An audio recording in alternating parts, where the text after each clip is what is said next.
বেসরকারি নার্সিংহোম চত্বর জুড়ে অস্বাস্থ্যকর পরিবেশ। নার্সিংহোমের আশপাশ জুড়ে ছড়িয়ে ছিটিয়ে রোগীদের ব্যবহৃত ইনজেকশন সিরিঞ্জ সহ অন্যান্য ব্যবহৃত সামগ্রী। এমনকি নার্সিংহোমের মূল প্রবেশদ্বারের সামনেই জমা জল এবং সেই জলেই ভাসছে রোগীদের বিভিন্ন ব্যবহৃত সামগ্রী। ভ্রুক্ষেপ নেই নার্সিংহোম কর্তৃপক্ষের। মালদা শহর লাগোয়া যদুপুর 1 নম্বর গ্রাম পঞ্চায়েতের অন্তর্গত গাবগাছি এলাকায় এমনই অস্বাস্থ্যকর পরিবেশে চলছে নার্সিংহোম। যদিও এই বিষয়ে নার্সিংহোম কর্তৃপক্ষকে জিজ্ঞাসা করলে কোনো কথাই বলতে চাননি তারা ক্যামেরার সামনে। বেজায় ক্ষুব্ধ নার্সিংহোমের মালিক জিয়াউল রহমান। নিজেকে তৃণমূল নেতা বলে পরিচয় দেন তিনি। যদুপুর 1 গ্রাম পঞ্চায়েতের প্রাক্তন প্রধান আয়েশা ইয়াসমিনের স্বামী নার্সিংহোমের মালিক, যিনি ড্যানি নামে পরিচিত। তবে কি শাসক দলের নেতা বলেই ছাড় পেয়ে যাবেন নার্সিংহোম কর্তৃপক্ষ? তদন্ত করে খতিয়ে দেখার আশ্বাস দিয়েছেন মালদা জেলা মুখ্য স্বাস্থ্য আধিকারিক সুদীপ্ত ভাদুরী। জেলা স্বাস্থ্য দপ্তরের ভূমিকা নিয়ে ক্ষোভ প্রকাশ করেছেন বিজেপি দক্ষিণ মালদা সাংগঠনিক জেলার সাধারণ সম্পাদক অম্লান ভাদুরী। তৃণমূল কংগ্রেসের নাম ভাঙিয়ে কিছু হবে না, উপযুক্ত ব্যবস্থা নিক জেলা স্বাস্থ্য। মন্তব্য মালদা জেলা তৃণমূল কংগ্রেস সহ সভাপতি দুলাল সরকার। সেটি হচ্ছে কিছু নার্সিংহোম শহরে এরকম হয়েছে যারা কোনো নিয়ম নীতি কিচ্ছু মানে না। সমস্ত যেগুলো মেডিকেল ওয়েস্ট সেগুলো বিক্ষিপ্তভাবে বিভিন্ন জায়গায় ফেলে দিচ্ছে।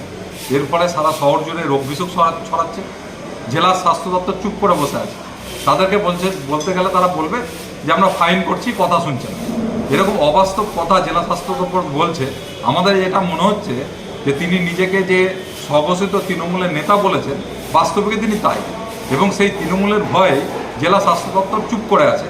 নাহলে কেবলমাত্র ফাইন করে জেলা স্বাস্থ্য দপ্তর চুপ করে থাকতো না, তারা তার নার্সিংহোম বন্ধ করে দেওয়ার ক্ষমতা জেলা প্রশাসনে আছে। এবং সেটা তারা করছে না কেন, এটাই জনসাধারণ কিন্তু লক্ষ্য করছে। শহর লাগোয়া নার্সিংহোম, বেসরকারি নার্সিংহোম, তার চারপাশে একদম অস্বাস্থ্যকর পরিবেশ, জমা জল এবং ইউজড সিরিঞ্জ এবং রোগীদের ব্যবহৃত বিভিন্ন সামগ্রী ছড়িয়ে ছিটিয়ে অস্বাস্থ্যকর পরিবেশ। কিভাবে দেখছেন?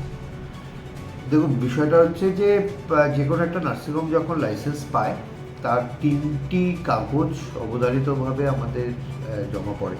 একটা হচ্ছে বায়োমেডিক্যাল ওয়েস্ট, তার যে লিফটিং হবে তার একটি চুক্তিপত্র, ফায়ার সেফটি এবং পলিউশন।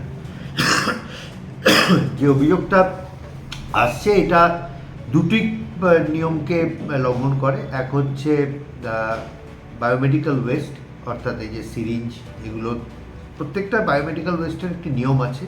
কোনোটি হলুদ ব্যাগে যাবে, কোনোটি কালো ব্যাগে যাবে, নীল ব্যাগ, লাল ব্যাগ, এরকম ভাগ করা আছে। তো সেটা সেই বায়োমেডিক্যাল ওয়েস্ট কোম্পানির আলাদা আলাদা প্যাকেট অ্যাট দ্য সোর্স, অর্থাৎ নার্সিংহোম কর্তৃপক্ষের দায়িত্ব হচ্ছে সেগুলোকে প্যাকেটিং করা এবং বায়োমেডিক্যাল ওয়েস্টের যে গাড়ি আসবে সেই গাড়ি তার যেগুলো বর্জ্য পদার্থ নিয়ে যাবে, কালো প্যাকেটগুলো মিউনিসিপ্যালিটি জেনারেল ওয়েস্টের সঙ্গে পৌরসভার দায়িত্ব সেটা নিয়ে যাওয়ার। এর সঙ্গে আরেকটা যে প্রবলেম এই জিনিসের জন্য হবে সেটা হচ্ছে পলিউশন। সুতরাং পলিউশনেরও pollution control board consent to operate licence দেয়, তারপরে কিন্তু তাকে সি লাইসেন্স দেওয়া হয়। যে কোনো বেসরকারি নার্সিংহোমের ক্ষেত্রে এটা নিয়ম। তো এখানে দুটি কিন্তু লঙ্ঘিত হচ্ছে। আশা করা যায়, আমি বিষয়টা নজরে এসছে যখন, এটা আমি ডিস্ট্রিক্ট সার্ভেলেন্স টিমকে জানাবো। এটা ডিস্ট্রিক্ট সার্ভেলেন্স টিমের অভিযান চলে। 103-4খানা নার্সিংহোম রেজিস্টার্ড মালদা জেলাতে। তো আশা করা যায় ডিস্ট্রিক্ট সার্ভেলেন্স টিম এই ব্যাপারটা খুব শীঘ্রই নজর দেবে। আমি চিঠি আজকে করে দেওয়া হবে এবং নজরদারি করে যা যা তার জন্য পানিশমেন্ট আছে, যা যা শাস্তির ব্যবস্থা আছে সেগুলো নেওয়া হবে। একই সঙ্গে আমার আবেদন প্রত্যেকটা নার্সিংহোম কর্তৃপক্ষের কাছে, সেটা হচ্ছে যে লাইসেন্সগুলো পেয়ে আপনারা লাইসেন্স পান, পলিউশন, বায়োমেডিক্যাল ওয়েস্ট, সেটাকে যথার্থভাবে আপনারা মেনে চলা উচিত, মেনে চলা দরকার। এবং মেনে চলাটা নার্সিংহোমে যারা কাজ করছে তাদের স্বাস্থ্যের জন্য এটা কিন্তু খুব গুরুত্বপূর্ণ, কারণ সবচেয়ে বেশি সময় তারা কিন্তু ওখানে থাকে। এটা যদি তারা বুঝতে না পারে, শুধুমাত্র আইন অভিযান এই দিয়ে তো কোনো জায়গা চলে না। এই জায়গাটাকে কিন্তু অত্যন্ত গুরুত্ব দেওয়া উচিত। এই ব্যাপারেও নিশ্চয়ই আমি নার্সিংহোম কর্তৃপক্ষের সঙ্গে কথা বলব। কি বলবেন এই বিষয়ে? দেখেন, আমাদের সরকার বা আমাদের পার্টির থেকে পুরোপুরি নির্দেশ দেওয়া আছে, তৃণমূলের নাম ভাঙিয়ে কিছু হবে না। মালদা শহরের আশেপাশে ব্যাঙের ছাতার মতন অনেকেই নার্সিংহোম গড়ে তুলেছে। তারা এই নার্সিংহোমের যে অবস্থা দেখলাম, অনেক নার্সিংহোমেই খোঁজ করলে পাওয়া যাবে যে পরিষ্কার পরিচ্ছন্নতা থাকে না, তারা ঠিক মতন তাদের যে নার্সিংহোমের নিয়ম মানে না।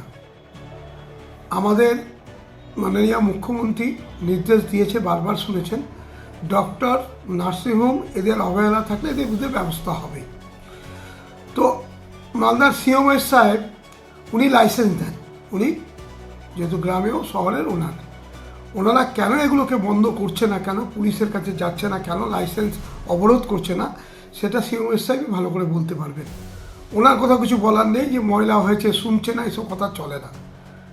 আর তৃণমূল নেতা হলে তার বিরুদ্ধেও এফআইআর হবে, তার বিরুদ্ধেও ব্যবস্থা হবে। আমি তৃণমূল কংগ্রেসের একজন সাধারণ কর্মী হিসেবে বলছি, আমাদের সরকারের নির্দেশ আছে, মানুষের জীবন নিয়ে খেলা করার কারো ক্ষমতা নেই। সে তৃণমূল করুক, বিজেপি করুক, অন্য দল করুক, আইন ব্যবস্থা, দুষ্কৃতি এবং অন্যায় যারা করে তাদের বিরুদ্ধে ব্যবস্থা নেবে এবং নেওয়া উচিত। আমার মনে হয় উচিত, সিএমআই সাহেবের ব্যবস্থা নেওয়া উচিত। এবং যদি কোনো সংবাদপত্রে যদি কোনো তৃণমূল কংগ্রেসের নেতা বড় কথা বলা উচিত, আমি সংবাদপত্রকেও পুলিশের কাছে কমপ্লেন করা উচিত।